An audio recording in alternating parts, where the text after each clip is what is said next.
የጅማን የማለዳ ድባብን ደግሞ ልናስቃኛችሁ ነው ተመልካቾቻችን። እንግዲህ በቡናዋ ትታወቃለች። የአባጅፋር ሀገርም ናት ጅማ። አዎ በተለይ ደግሞ የእንጨት ስራዎች ደግሞ በስፋት የሚመረቱበት አካባቢ ነው። በእንጨት ላይ ጅማዎች ይጠበባሉ።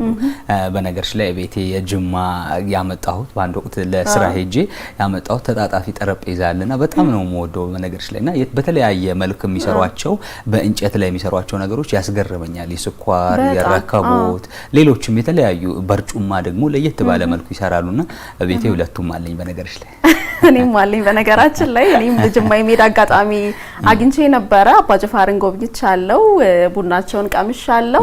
እንዳልከውም የእንጨት ስራ ውጤቶችን ደግሞ ወደ ቤት ይዤ ተመልሻለሁና የስኳር እቃዎች አሉ፣ የጣን ሌሎች የምናስቀምጥባቸውና ከእንጨት እንኳን የተሰሩ የማይመስሉ የፋብሪካ ውጤት የሚመስሉ ናቸው። ይሄ በተለይ ፊኒሺንጋቸው ማማር በራሱ ይገርመኛል። በጣም ጥርት ያለ በእጅ የተሰሩ አይመስሉም።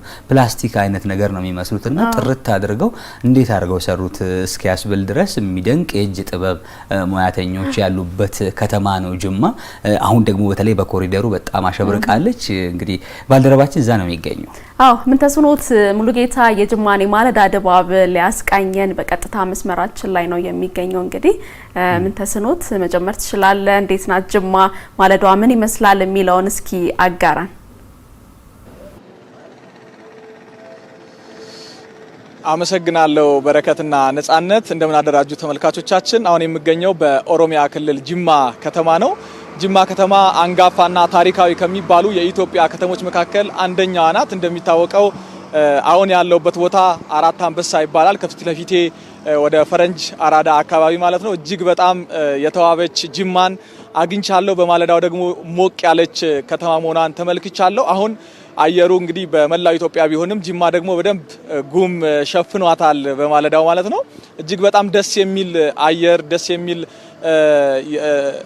አረንጓዴ ነገር የሚታይባት ከተማ ናት። የምንተነፍሰው ነገር በራሱ የሚበላ ነው። አካባቢ እንደሚታወቀው እዚህ አካባቢ አየሩ ተስማሚ ለሰዎች እንደሆነ ተገንዝቤያለሁ፣ ይታወቃል ድሮም። አሁን ባለውበት ሁኔታ ደግሞ ከተማዋ ያንን መስላ አግኝቻታለሁ ማለት ነው። በማለዳው ተነስተን የተለያዩ ቅኝቶችን ስናደርግ ነበረ። እንግዲህ ወደ መናሪያ አካባቢ ሰዎች ተሰብስበው ወደ ተለያዩ አካባቢዎች ሲሄዱ ተመልክተናል። ደግሞ ቁጭ ብለው አረፍ ብለው ቡና ሲጠጡ ቁርስ ሲበሉም እንደዚሁ ተመልክተናል። ይህ የማለዳ ድባብ በጅማ በደንብ ደመቅ ብሎ ይታያል ማለት ነው። ምንም እንኳን ጨለማ ቢሆንም ጉም ያለቀቃት ቢሆንም በዛ ውስጥ ግን ሰዎች ሲሄዱ ተመልክተናል። ስፖርታዊ እንቅስቃሴ በስፋት አይተናል፣ ተመልክተናል። ሰዎች ጤናቸውን ለመጠበቅ በጠዋት በማለዳ ተነስተው ስራ ከመሄዳቸው ከመሰማራታቸው በፊት ስፖርታዊ እንቅስቃሴዎችን ያደርጋሉ። ይህ በጅማ ውስጥ የተለመደ ተግባር እንደሆነ ሰዎች ያነጋገርኳቸው ሰዎች ነግረውኛል። እጅግ በጣም ለጤና ጠቃሚ ነው፣ በረከት ነው። ኮሪደሩ ይዞት የመጣው እድል ደግሞ አንደኛው ለዚህ ስፖርታዊ እንቅስቃሴዎችን ለማድረግ እጅግ በጣም እንደተመቻቸውም ነግረውኛል ማለት ነው። ሌላው እንግዲህ እንደሚታወቀው ጅማ ታሪካዊ ከተማ ናት። ከዚህ ቀደም ከጥቂት ዓመታት በፊት ወደ ጅማ ለመምጣት ችዬ ነበር፣ እድሉ ነበረኝ። አሁን ካየዋት ጅማ ጋራ እጅግ በጣም ልዩ ገጽታ ተጎናጽፋለች። ኮሪደሩ በከተሞች የተደረገ ያለው የኮሪደር ልማት ጅማን ቀይሯታል ማለት ይቻላል። አንደኛዋ ኮሪደር ከቀየራቸው ከተሞች መካከል አንደኛዋ ጅማ ናት። እጅግ በጣም መብራቶቿ፣ መንገዶቿ ተቀይረዋል፣ አደባባዮቿ ተቀይረዋል። ይህ በሁሉም የኢትዮጵያ ከተሞች እንዲሆን እንመኛለን። በእውነት ጅማ ላይ ያየነው ነገር እጅግ በጣም ደስ ስለሚል ማለት ነው። ጅማ አረንጓዴ ናት። ኮሪደሩ ይበልጥ አረንጓዴ አልብሷታል። ያንን ተመልክተናል። በምሽት ጀምሮ መንገድ ለሊቱ ሙሉ 24 ሰዓት እየተሰራ ነው የሚገኘው። መግቢያው አካባቢ ጅማ ከአዲስ አበባ ሲመጣ ጅማ አካባቢ መግቢያው ላይ ሰፋፊ መንገዶች እየተሰሩ ነው። ይህ ወደፊት ጅማን ምን ሊያስመስላት እንደሚችል መገመት ይቻላል። ምናልባት የኮሪደሩ ይዞት የመጣው እድል አይናችን ውስጥ ስለገባ ይህንን አለን እንጂ ጅማ ከዚህ ቀደምም ታሪካዊ ከተማ ናት። ቱሪስቶች ወደዚህ አካባቢ በስፋት የሚመጡባት ከተማ ናት።